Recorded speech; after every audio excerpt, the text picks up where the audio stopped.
मिस्र देश में उनका देहांत हुआ, तो उन्होंने कहा कि मुझे यहाँ मत गाड़ना, मुझे लेके जाओ जहाँ पे मेरे लोग उनको दफनाया गया है। हाँ, सो अभी we are talking about Jacob, father of Joseph.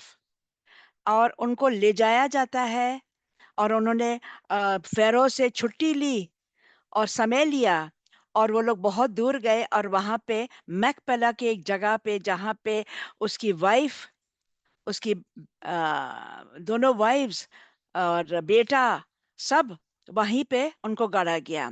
लेकिन जब जोसेफ की डेथ होती है वहां पे मिस्र देश में, उसने उनसे यही कहा कि देखो, जब तुम लोग वापस जाओगे, इतना उनका विश्वास था कि एक दिन परमेश्वर उनको इस जगह से छुटकारा दे करके ले जाएगा, उस जगह पे जहाँ पे इब्राहिम को उन्होंने वचन दिया था। और बोले कि हमारे हड्डियों को यहाँ मत छोड़ना, तुम जरूर लेके जाना अपने साथ और वहीं पे गाड़ना। तो उनका यही हुआ कि मोशे जो उनके हड्डियों को ले जाते हैं, और वो लोग जाते हैं और कनन देश में, और वहां पे सेकेम करके जगह है, जहां पे हम लोग देखते हैं बाइबल में पहली बार जब परमेश्वर इब्राहिम से मिलते हैं, तो वो इसी जमीन पे थी। और यही जगह को जेकब खरीद लेता है। और बाद में हम लोग देखते हैं कि वहां पे सिर्फ जोसेफ का बेरियल नहीं हुआ। शेकम का मतलब है शोल्डर, ओके, कंधा, जहाँ कंधा दिया जाता है। बहुत ही खूबसूरत। हर एक जगह का हम लोग देखते हैं बाइबल में, जो जो नाम्स होते हैं, हर एक नाम का एक बहुत इम्पोर्टेंट मतलब निकलता है। और ये हम लोग के स्टडीज में इतना काम आता है। और बाद में हम लोग देखते हैं कि किस तरह से परमेश्वर हम लोग को ये छोटी छोटी बातों से हम लोग से बातें करते हैं। तो हम लोग देखते हैं कि जोसेफ को उसी जगह पे गाड़ा गया। और उसके बाद हम लोग देखते हैं कि इफ्राइम उसका बेटा, और मनासे उसका बेटा, उनको भी वही जगह पे गाड़ा जाता है। तो ये बहुत ही इम्पोर्टेंट, देखिए ये यहाँ पे ये सिर्फ एक कब्र थी, लेकिन ब्रिटिश गवर्नमेंट ने उन लोगों को पैसा दिया कि उसके ऊपर एक मॉन्यूमेंट बना दिया जाए, कि वो एक ऐसा ग्रेव खड़ा हुआ ना हो। तो उसको बनाया गया।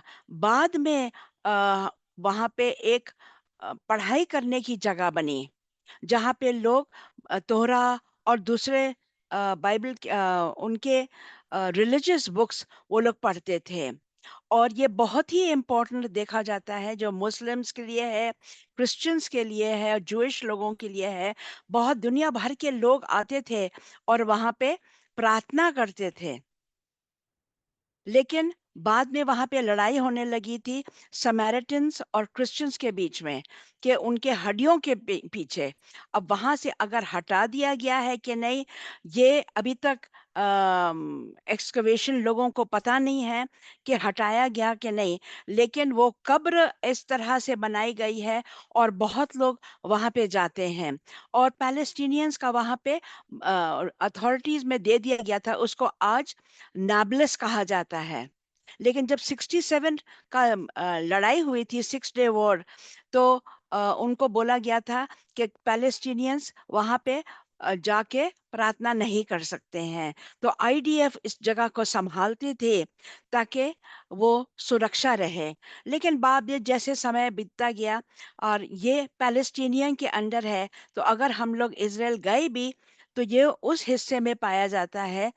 और बहुत उसको तोड़-फोड़ भी किया गया है और जला दिया गया है। तो जहाँ पे जो खास बुक्स थे, उनके तोरा बुक्स थे और भी हिस्टोरिकल बुक्स थे, वो सब को जला के ख़त्म कर दिया है।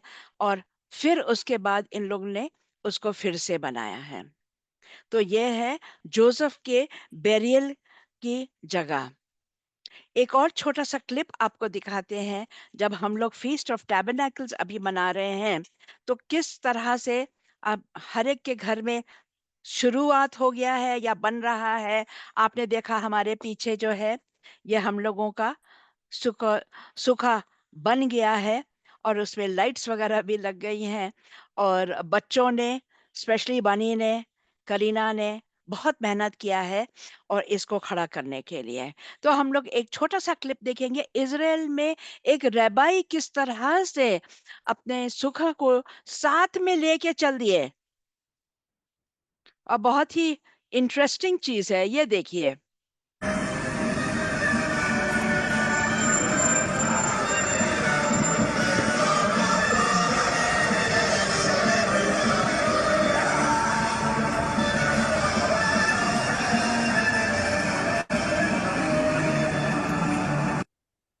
इंटरेस्टिंग ना? सिर्फ़ घर पे नहीं है, लेकिन उसका इतना जोश था कि उसने अपना सूखा बनाया, उसमें पहिए लगाए नीचे और छोटा-सा मोटर लगा के और सड़क पे जा रहे हैं और सबको बताते हुए। सो हैप्पी सुक्कोत टू आप सबको। Shalom. Happy Shalom Sukkot. and happy Sukkot. Shalom.